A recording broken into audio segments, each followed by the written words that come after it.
توشخانہ reference احتساب عدالت اسلام آباد نے سابق صدر آصف علی زرداری اور سابق وزیر اعظم یوسف رضا گیلانی پر فرد جرم عائد کر دی۔ سابق وزیر اعظم یا نواز شریف اشتہاری قرار، دائمی وارنٹ جاری، کیس دیگر ملزمان سے الگ کر دیا گیا۔ عدالت کا نیب حکام کو نواز شریف کی گرفتاری کے لیے انٹرپول سمیت تمام اقدامات اٹھانے کا حکم۔ پہلے بھی ایسا ہوتا رہا ہے، ماضی کی طرح اب بھی ہم سرخرو ہوں گے۔ سابق صدر آصف علی زرداری کی میڈیا سے غیر رسمی گفتگو، اشتہاری قرار دینے سے متعلق بولے، اس طرح تو ہوتا ہے اس طرح کے کاموں میں۔ نواز شریف کو اشتہاری قرار دینے کے سوال پر جواب دیا، نواز شریف اپنے خود ذمہ دار ہیں۔ ڈرامے بازی بند کرو، حصہ دو، کام کرو، ورنہ خاموش رہو۔ Chairman peoples party Bilawal Bhutto بھڑک اٹھے، کہا میرپور خاص سیلاب میں ڈوب گیا، کیا این ڈی ایم اے صرف کراچی کا ہے؟ بلاول بھٹو نے وزیر اعظم سے سندھ کے سیلاب متاثرہ علاقوں کا دورہ کرنے اور امداد کا اعلان کرنے کا مطالبہ کر دیا۔ این ایف سی ایوارڈ نہ دینے کا بھی شکوہ۔ فرزند زرداری بتائیں ان کی سندھ حکومت نے کیا کیا؟ وفاقی وزیر مراد سعید کا رد عمل، کہا جو پیسہ ان کو ملتا ہے وہ زرداری کے فیک اکاؤنٹ میں چلا جاتا ہے۔ کراچی میں سب سے بڑا مسئلہ گورننس کا ہے، انفراسٹرکچر مکمل تباہ کر دیا گیا ہے۔ وزیر اعظم نے تاریخی پیکج دیا جس کا کراچی مستحق تھا۔ مان لیا 750 ارب روپے سندھ حکومت کے ہیں، چلیں اب منصوبوں پر کام بھی شروع کر دیں۔ اسد عمر کی میڈیا سے گفتگو، فیاض الحسن نے کہا بلاول کی نیوز کانفرنس کے پیچھے این آر او کی فریاد صاف ظاہر ہے۔ سن کوٹے پر آئے ایک ایڈوائزر لوگوں کو گمراہ کر رہے ہیں، خرم شیر کا رد عمل۔ بلین ٹری سونامی پروجیکٹ کے بی کے نیب کے ریڈار پر آ گیا۔ چیئرمین نیب جاوید اقبال نے ایگزیکٹو بورڈ اجلاس میں بلین ٹری پروجیکٹ کے خلاف انویسٹیگیشن کی منظوری دے دی۔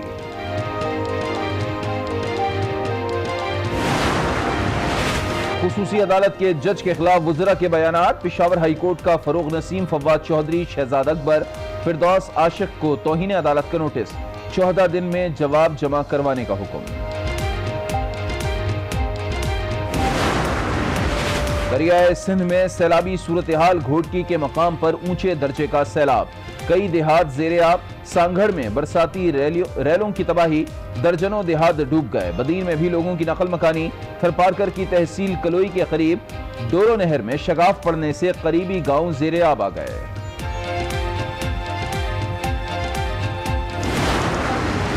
وزیر اعلیٰ پنجاب نے لاہور میں لنگر خانے کا افتتاح کر دیا، شہر میں مزید 11 لنگر خانے کھولنے کا اعلان۔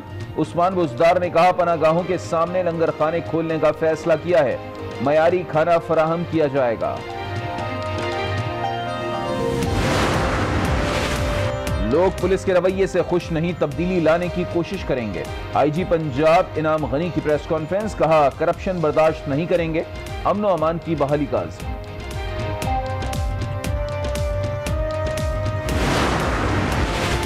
اور کراچی میں کے الیکٹرک کے مظالم جاری، مرمتی کام کے نام پر گھنٹوں کی لوڈ شیڈنگ، عملہ بھی دو ہاتھ آگے، شکایت حل کرنے کی جھوٹی رپورٹیں فائل کرنے لگا۔ کورنگی سمیت مختلف علاقوں میں عوام پریشان۔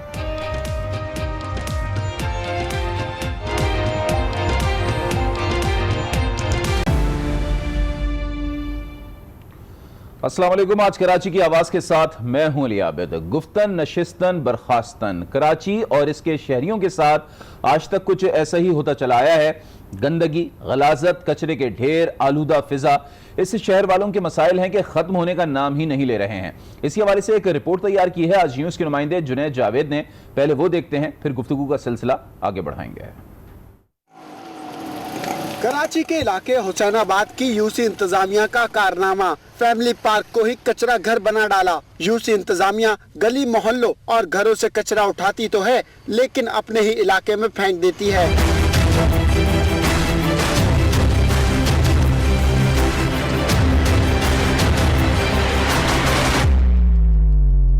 فیملی پارک میں موجود کچرے سے اٹھنے والا تعفن مکینوں کے لیے سوہانے روح بنا ہوا ہے۔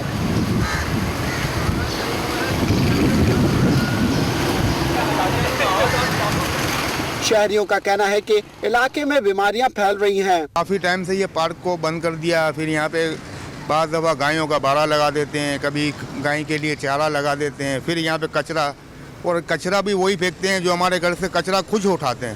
عوام بیچارے پریشان حال ہیں, بدبو کے مارے جو ہے نیا چلا جاتا ہے, اور لوگ ہاسپٹلوں میں دیکھیں تو رش لگنا شروع ہو گیا. یہاں سے لوگ گزرتے ہیں تو بھی مطلب ہے کہ منہ پہ ہاتھ لوگ رکھ کے گزرنا پڑتا ہے. بیچارے جو یہاں فلیٹ والے ہیں جن کے 1-1 کروڑ روپے کے فلیٹ ہیں, ان کے فلیٹ کوئی لینے کے لیے تیار نہیں ہے.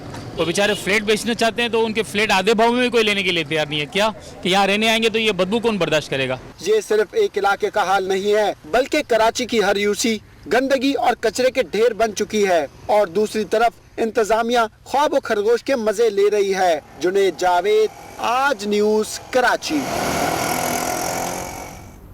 تو جنید جاوید کی رپورٹ آپ نے ملاحظہ کی. 21ویں صدی میں ہم رہ رہے ہیں, میٹروپولیٹن شہر ہے, منی پاکستان ہے یہ کراچی, جس کو شہر قائد کہتے ہیں.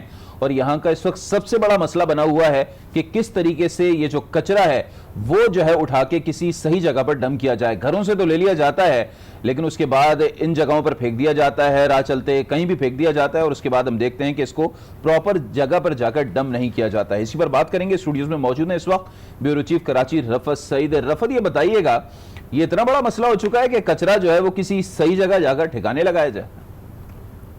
علی عابد, کچرا تو کچرا, یہ شہری مسئلہ بنا ہوا ہے. بات یہ ہے کہ جب وزیر اعظم پاکستان کی آمد ہو رہی تھی تو جس طرح کے انتظامات تھے, لوگوں کو انتظار تھا, بالآخر وہ انتظار ختم ہوا, وہ یہاں پر آئے, میٹنگیں ہوئیں, وزیر اعلیٰ سے بھی مل لیے بحالت مجبوری. اور آپ کو یاد ہو کہ اس دن میں نے ایک ہی بات کہی تھی جس دن دورہ ہو رہا تھا, کہ دونوں کے چہروں کے جو تاثرات ہیں, دونوں کی جو باڈی لینگویج ہے, وہ دباؤ اور تناؤ کا شکار نظر آ رہے ہیں. اور اگلے دن ہوا بالکل وہی, دونوں طرف کا سلسلہ شروع ہوا, اور پھر وہ الزام, بلیم گیم. اور آج 4-5 دن ہو چکے ہیں, کچھ بھی نہیں ہوا, کوئی چیز کا نظر نہیں آ رہی کہ کوئی اقدامات شروع ہوئے ہوں.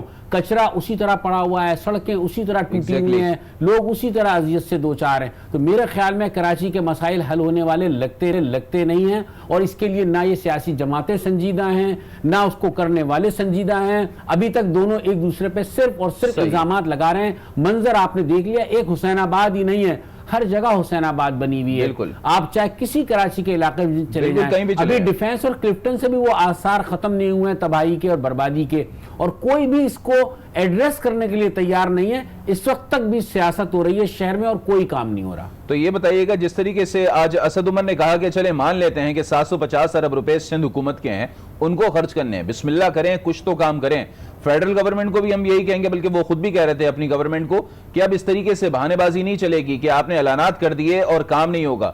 آج اسد عمر نے بڑی زبردست بات کی, انہوں نے اپنی پارٹی کے لیے بھی بولا, پیپلز پارٹی کے لیے بھی بولا. دیکھیں, بات تو وہ بول رہے ہیں پہلے آپ والا معاملہ ہے. بات یہ ہے کہ جب آپ نے مل کر ایک کام کرنے کا عہد کیا ہے, اس شہر بنانے کا عہد کیا ہے, تو اس کے لیے مل کر کام کرنے میں حرج کیا ہے. لیکن بڑے واضح طور سے شبلی فراز صاحب کا دوبارہ پھر وہی بیان آیا کہ ہمیں ٹرسٹ نہیں ہے سندھ حکومت کے اوپر. تو اب جب تک ایک طرف سے یہ بات آتی رہے گی, یقیناً جوابی ادھر سے بھی جواب آئے گا, تو جواب الجواب میں جو ہے کراچی کے شہری رلتے رہیں گے. اور یہ منصوبے تو دور کی بات ہے, نئے جو پرانے منصوبے ہیں وہی پایا تکمیل کو نہیں پہنچیں گے. تو پھر کہاں سے لوگ بہتر زندگی گزار سکیں گے؟ نہ پانی کا مسئلہ حل ہونے والا ہے, نہ بجلی کا مسئلہ حل ہونے والا ہے, نہ کراچی میں کچرے کا مسئلہ حل ہونے والا ہے. ہر طرف مافیاز ہیں, لگتا ہے ایسا ہی مافیاز کا شہر ہے. انڈیپینڈنٹلی ہر آدمی رول کر رہا ہے, اور کوئی اس کی کوئی حکومت کو اس میں مداخلت کرنے میں کوئی دلچسپی بھی نہیں ہے. صرف اور صرف معاملہ ہے, میں نے پھر کہا, کمانے کا, کھانے کا, لوٹ مار کا. بالکل لوٹ مار مچی ہوئی ہے. بہرحال آپ سے مزید ہیں, کراچی کے گلی محلوں اور سڑکوں میں ناظرین, کچرا اور گندگی تو معمول بن چکا ہے. اب تو تعلیمی ادارے بھی کچرے سے محفوظ نہیں رہے ہیں. اسکول اور کالجز کے اطراف کی کیا صورتحال ہے, یہ ہمیں بتائیں گے آج نیوز کے نمائندے کامران شیخ. کامران, بتائیے گا تعلیمی درسگاہوں کے باہر کیا صورتحال دکھ رہی ہے, اندر کیا صورتحال ہے؟ جی بالکل, وفاق اور